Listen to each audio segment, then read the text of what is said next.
Hi friends, ఈ వీడియోలో వచ్చేసి మీకు ఇన్విజిబుల్ పైపింగ్ ఏ విధంగా వేయాలో ఒకసారి అయితే చూపిస్తాను అనమాట. ఈ విధంగా నేనైతే నార్మల్ పాదంతోనే వేస్తానండి. ఇక్కడ వచ్చేసి మనము లైనింగ్ పార్ట్కి అయితే పైపింగ్ థ్రెడ్ని అయితే చుట్టూతా కూడా నీట్గా అయితే స్టిచ్ చేసుకోవాలండి. ఇవైతే రెడీమేడ్ కూడా దొరుకుతాయి అనమాట పైపింగ్ థ్రెడ్స్, లేదా మనమే రెడీ చేసుకోవచ్చు. ఈ విధంగా నెక్ చుట్టూతా కూడా స్టిచ్ అనేది వేసేసుకోవాలి.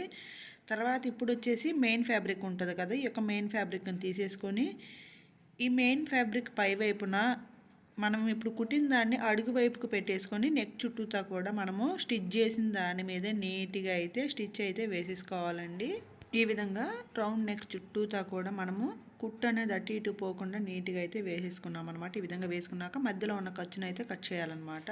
ఈ విధంగా కట్ చేసుకున్న తర్వాత టక్స్లు అయితే ఇవ్వాలండి. ఈ విధంగా టక్స్లు ఇవ్వడం వల్ల ఏంటంటే నెక్ అనేది అటువైపుకి తిప్పినప్పుడు మనకి ఫినిషింగ్ అనేది పర్ఫెక్ట్గా ఉంటుందన్నమాట. ఇప్పుడు వచ్చేసి ఈ లైనింగ్ పార్ట్ని అడుగు వైపుకి తిప్పుకొని ఒక కుట్టు అయితే లైనింగ్ పార్ట్ పై వైపున అయితే వేయాలన్నమాట. ఈ విధంగా వేసుకున్న తర్వాత ఈ యొక్క లైనింగ్ పార్ట్ని అడుగు వైపుకి తిప్పేసుకొని నీట్గా మనము పైపింగ్ ఎంత అయితే వేసామో ఆ యొక్క పైపింగ్ పక్కగా ఒక స్టిచ్ అయితే నీట్గా వేసుకోవాలండి. ఈ విధంగా మనము ఒక రౌండ్ నెక్కే కాదండి, మనం ఏ ప్యాటర్న్ డ్రా చేసుకున్నా సరే ఈజీగా ఇన్విజిబుల్ పైపింగ్ అనేది వేసేసుకోవచ్చు అనమాట. వీడియో నచ్చితే తప్పకుండా ఒక లైక్